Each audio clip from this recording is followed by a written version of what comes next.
झरोखे अँखियों के हों या हवेलियों के, घर के हों या महलों के, किलों के हों या दिलों के, झरोखे तो झरोखे ही होते हैं और बड़े ही काम के होते हैं ये झरोखे। झरोखे यानी खिड़की, विंडो, गवाक्ष, जो आप कहें, इनका हमारे जीवन में बहुत बड़ा रोल है। अगर हम शाब्दिक अर्थ पर जाएं तो एक झरोखा एक छोटी सी खिड़की का आभास देता है। ये खिड़की छोटी हो या बड़ी, लेकिन ये पर्दे का काम करती है।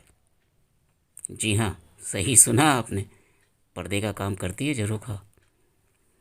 क्योंकि पुराने समय में रानियां और राजकुमारियां जनता के साथ नहीं बैठती थीं। यानी जब दरबार लगता था जिसमें आम जनता होती थी, राजा होता था, उसमें रानियों को, राजकुमारियों को बैठने की अनुमति नहीं थी।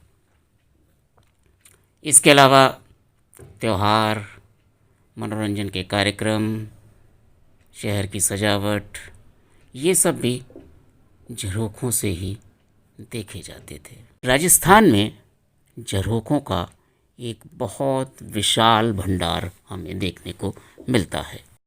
तरह तरह के झरोखे वहाँ पाए जाते हैं और एक ख़ास बात इन झरोखों में आपको मिलेगी कि ये संगमरमर के बने हैं, पत्थर के बने हैं। इनमें लकड़ी का इस्तेमाल ना के बराबर है, या यूँ कहें कि लकड़ियाँ हैं ही नहीं। इतने खूबसूरत, नाना प्रकार के, छोटे बड़े, लंबे चौड़े, इतने तरह के झरोखे राजस्थान में आपको देखने को मिलेंगे कि आप देखते रह जाएंगे, दंग रह जाएंगे। अब अगर हम बात करें कि झरोखों का एक बहुत बड़ा उम्दा संकलन हमें मिलता है जयपुर के हवा महल में। 1799 में महाराजा सवाई सिंह द्वारा हवा महल का निर्माण किया गया और इसमें करीब करीब 953 झरोखे हैं और ये झरोखे गुलाबी बलुआ पत्थर से बनाए गए हैं। इसमें 5 मंजिल हैं और पांचों मंजिल में झरोखे ही झरोखे हैं। तो केवल झरोखे देखने के लिए काम नहीं आते, बल्कि अगर हम इनका वैज्ञानिक या वास्तुशिल्प के आधार पर मूल्यांकन करें तो झरोखे हवाओं को गर्म और ठंडा करने में भी बहुत ख़ास और बड़ी भूमिका अदा करते हैं।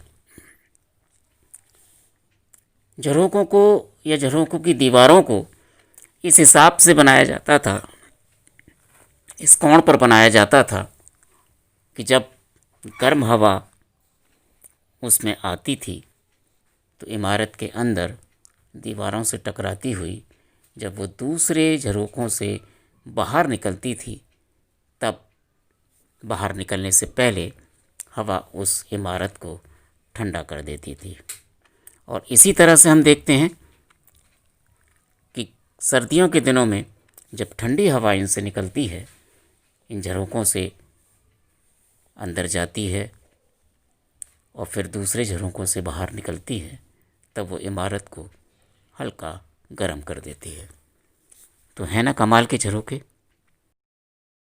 झरोखे हमें राजस्थान में देखने को मिलते हैं, वैसे झरोखे पूरी दुनिया में कहीं नहीं पाए जाते। इन झरोखों का एक अपना इतिहास हो सकता है और इन झरोखों की एक कहानी अलग हो सकती है।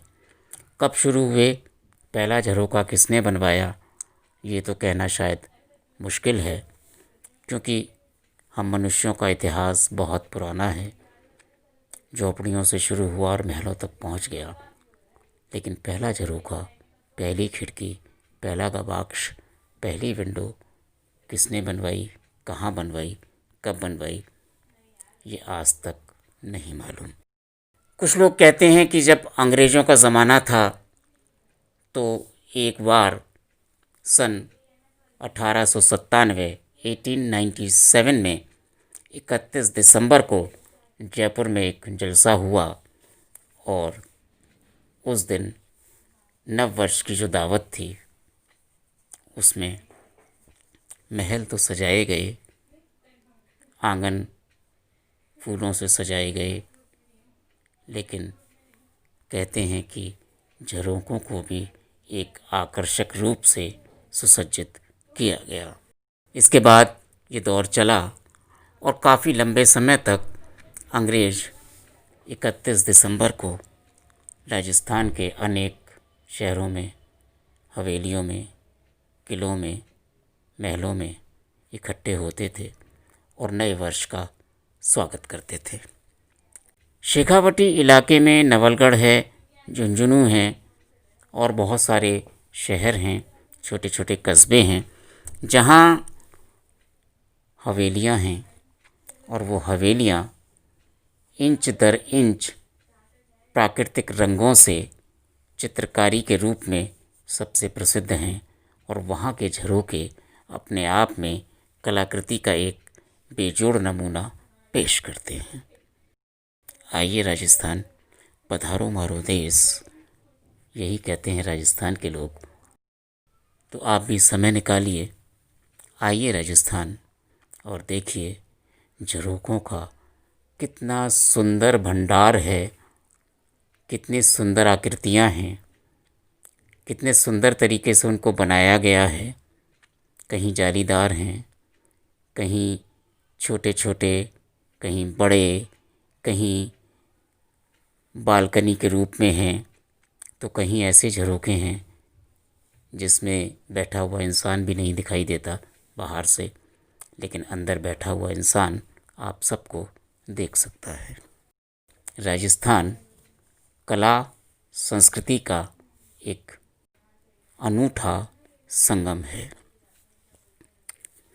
यहाँ केवल किले नहीं हैं, यहाँ केवल हवेलियाँ नहीं हैं, यहाँ देखने के लिए झरोखे भी हैं और इन झरोखों की कलाकृतियाँ, इन झरोखों की बनावट देखते ही बनती है। कितना समय लगा होगा शिल्पकार को अपनी शिल्पकला का प्रदर्शन करने में। मज़ेदार बात यह है कि एक जैसे झरोखे हर हवेली में, हर महल में नहीं हैं, उनमें भी अलग अलग आकृतियाँ दी गई हैं, अलग अलग प्रकार दिए गए हैं।